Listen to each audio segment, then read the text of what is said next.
Bismillahirrahmanirrahim. Allahümme accel veliyyikel farac. Selamun aleyküm əziz dəyərli izləyicilər. Xoş gördük sizləri bu rəhmət ayında. Allah Teala bu ayda etdiyiniz ibadətləri, itaətləri ali dərəcədə sizlərdən və bizlərdən qəbul eləsin. Bildiyimiz kimi əzizlər, Qədr gecələrin yaşayırıq inşallah. Allah Teala bu gecədə etdiyimiz ibadətləri, itaətləri Allah Müteal bizim əməl dəftərimizə və sizlərin əməl dəftərlərinə qeyd eləsin inşallah. Bugünkü mövzumuz əzizlər Qur'an-ı Kərimin fəziləti barəsindədir. Çünki Qur'an-ı Kərim Ramazan ayında nazil olmuşdur.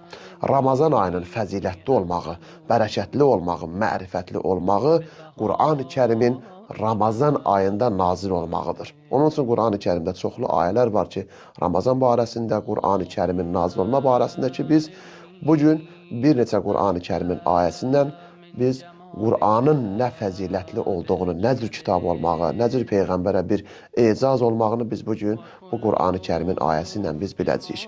Allah Qur'an-ı Kərimdə buyurur ki, əziz möminlər, Bəqərə surəsinin 185-ci ayəsində Şəhru Ramazanəl-ləzi unzilə fihil Qur'an hudən linnəsi və bəyyinatin minəl-huda vəl-furqan. Ramazan ayı elə bir aydır ki, əzizlər, Qur'an-ı Kərim o ayda nazil olmuşdur. O insanlar üçün hidayət yoludur Qur'an. Doğru yol göstərən dəlillər və haqq ilə batılı ayıran bir kitabdır Qur'an-ı Kərim. Bugün bizim yolumuzda düz olmağımızın səbəbi Qur'an-ı Kərim və Əhl-i Beyt əleyhissalamdır.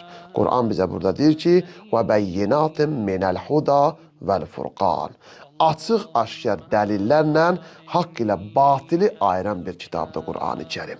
Bu ayə bizə göstərir ki, Ramazan ayının ən böyük xüsusiyyəti Qur'anın nazil olmasıdır. Ramazan ayı uca edən, onu bərəkətli edən Qur'an-ı Kərimin Ramazan ayında nazil olmasıdır. Əziz dəyərli möminlər, biz çalışaq bu ayda çoxlu Qur'an tilavət eləyək, Qur'an oxuyaq. Çünki Qur'an oxuman bizim qəlblərimiz fərəhlənər, qəlblərimiz işıqlanar, bizim dünya və axirətimiz abad olar. Biz çalışaq Ramazan ayında ən azından bir ayə, heç olmasa bir səhifə Qur'an-ı Kərimdən biz götürək və ondan oxuyaq və ona əməl edək, təfəkkürlə.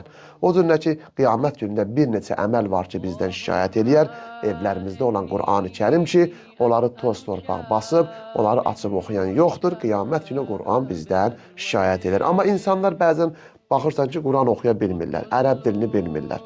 Ən azından Qur'an-ı bir dəst namaz alsınlar, Qur'an-ı Kərimi əllərinə götürsünlər, elə varaqlasınlar, Peyğəmbər və onun əhl-i beytini salavatla yad eləsinlər, la ilahə illallah salavat, digər ayələr, sözlərlə, zikirlərlə bunlar Qur'an-ı Kərimi özləri üçün bir nümunəvi kitab götürsünlər. İmam əleyhissalam buyurur ki, وَتَعَلَّمُ الْقُرْآنِ فَإِنَّهُ أَحْسَنُ الْحَدِيثِ فَتَوَقَّهُ فِيهِ فَإِنَّهُ رَبِيعُ الْقُلُوبِ Qur'anı öyrənin.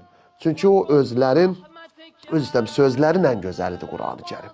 Ki, ən üstün kəlam Qur'anın sözüdür. Qur'anı öyrənin, çünki o sözlərin ən gözəlidir və onu yaxşı anlayın. Çünki o qəlblərin baharıdır. Ki, bizim qəlbimizin baharı Qur'an-ı Kərimdir.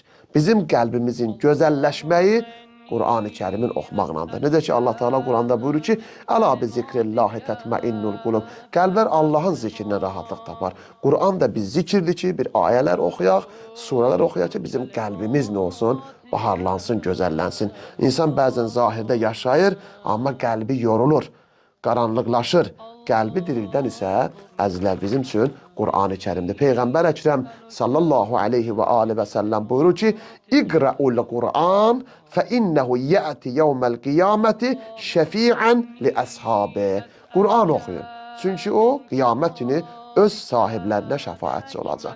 Əgər bizim ustadımız, Allah ömür versin, Hadisən ağa gözəl bir söz dedi o gün muizəsində, istəyirəm bunu da deyim, siz biləsiniz ki, bir insan ki, Qur'an oxumayıb, Qur'ana əhəmiyyət verməyib, onun mənəviyyatını başa düşməyib, insanı ki, qəbir evinə qoyandan sonra təlqin veriləndə sənin kitabın nədir, deyəcək Qur'an-ı Kərim.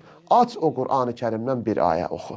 Əgər biz ondan bir ayə oxuya bilməsək, biz necə deyə bilərik ki, Qur'an-ı Kərim bizim kitabımızdır. Ona elə bu ki, İqra'ul Qur'an fə innəhu yəti yevməl qiyaməti şəfiən li əshabi.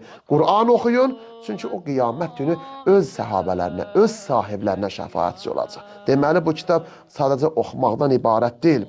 Bu kitab qiyamət günü insanı xilas edən bir kitabdır. Odur ki, gələk biz çalışaq, çoxlu Qur'an-ı Kərimin ayələrini oxuyaq və təfəkkürlə onları inşallah özümüzdə bir məsuliyyət kimi özümüzdə saxlayaq ki, və ona əməl edək. Bu likulli şeyin Rabi və Rabiul Qur'an şəhru Ramazan. Peyğəmbər bu ki, hər şeyin baharı var. Yaz gələndə insan görərsən, o qədər görərsən, insan istəyər getsin, gəlsin, hər tərəf yaşıllıq olur, insanın eyni açılır.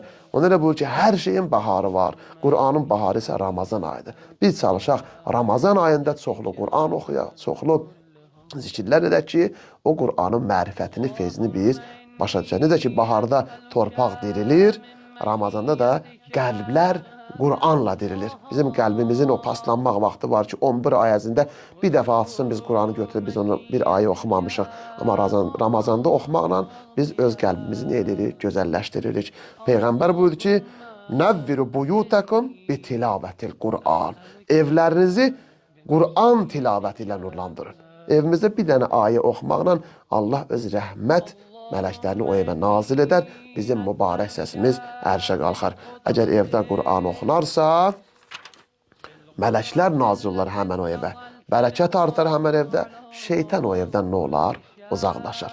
Allahdan dua eləyək əzizlər. Bu Ramazan ayının mərifətini, əxlaqını, fəzilətini dərk edənlərdən bizi qərar versin. Həqiqi Qur'an və Əhl-i Beyt əleyhissalama məhəbbət bəsləyənlərdən bizi qərar versin inşallah. Allah bu qədər gecələrin hörmətinə bizi Qur'an və Əhl-i Beytdən də ayrı salmasın. Vəssalamu aleykum və rəhmətullahi və bərəkatuhu.